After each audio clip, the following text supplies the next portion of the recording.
17/6/2021 দিনটি আমার জন্য অনেক বেশি মেমোরেবল বিকজ এই দিনেই 4 বছর আগে আমি অস্ট্রেলিয়াতে এসেছিলাম এবং কাকতালীয়ভাবে আহ, একদম ঠিক 4 বছর পর আমি আবার বাংলাদেশে যাচ্ছি সেম ডেটে।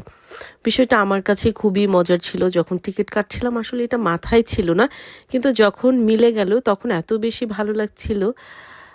হ্যাঁ, 4 বছর পর আমি বাংলাদেশে যাচ্ছি এবং আরিশের এটা first time Bangladesh travel. So খুবই এক্সাইটেড ছিলাম এবং বাংলাদেশে যাওয়ার কোনো প্ল্যানই ছিল না। প্ল্যানটা হলো আসলে ছোট ভাইয়ের বিয়ে, তাই নিজেকে আর ধরে রাখতে পারছিলাম না, আটকে রাখতে পারছিলাম না। তাই তো আমাদের এই ছুটে চলা। আমরা থাই এয়ারলাইন্সে টিকিট কেটেছিলাম। সিডনি কিং স্মিথ এয়ারপোর্ট থেকে আমাদের যাত্রা শুরু হয়েছিল। আমরা একটা ম্যাক্সি নিয়ে নিয়েছিলাম, তারপর আমাদের চেক ইন অনলাইনেই করে ফেলেছিলাম। তারপর আমরা বোর্ডিং পাস নিয়ে এই তো আমরা প্লেনে ওঠার দিকে রওনা হচ্ছি। ইমিগ্রেশন সব কিছু খুবই স্মুথলি পার করে তারপর আরিশ অবনী একটু খেয়ে আমরা প্লেনের দিকে চলে গেলাম। আরিশ খুবই এক্সাইটেড ছিল, সে পুরোটা সময় দৌড়ে দৌড়ে যাচ্ছিল। এটা আরিশের সেকেন্ড টাইম প্লেন যাত্রা এবং এই এয়ারপোর্টটা এত নাইস, কি বলবো। আর যখন এটা ফ্লাই করে এটার ভিউটা জাস্ট অ্যামেজিং। আমাদের ফ্লাইট ছিল 11টার দিকে। সো একদম দিনের যে ভিউটা সেটা পাচ্ছিলাম একদম ওপর থেকে।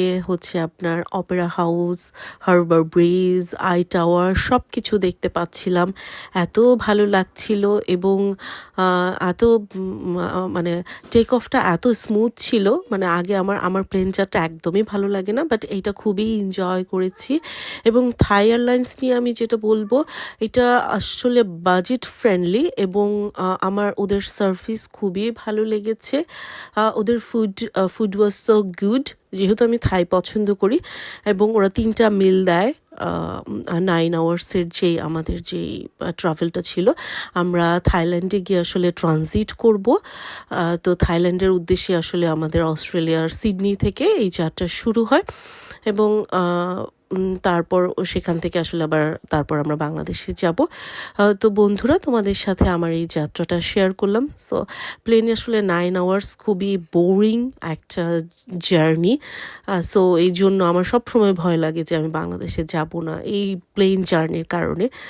তারপরেও